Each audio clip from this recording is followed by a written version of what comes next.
and his own da vam name. uputim dobrodošlicu. To say that you are welcome in our school, that we are really happy to have you here.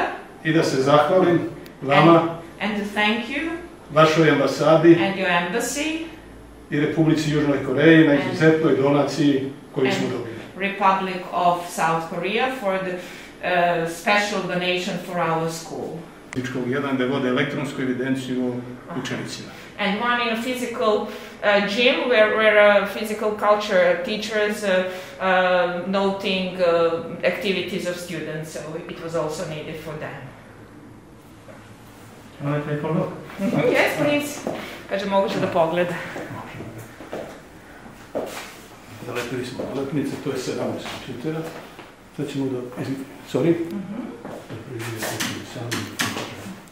Tamo je još 10, da ćemo da ih pogledamo s učenicama. Ona je sad prepuna kompjutera. Imam to težavano poslanje? Treba poslanje.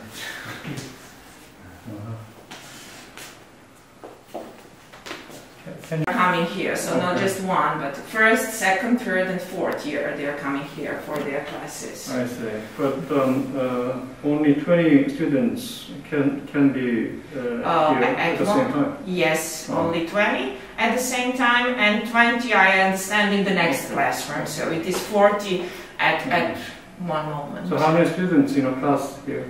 Koliko studenata bude na času? 15.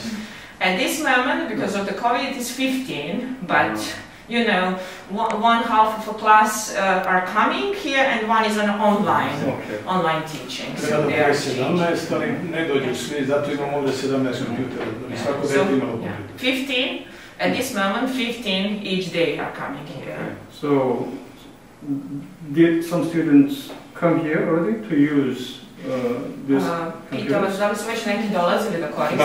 Yes, they have already used the computers.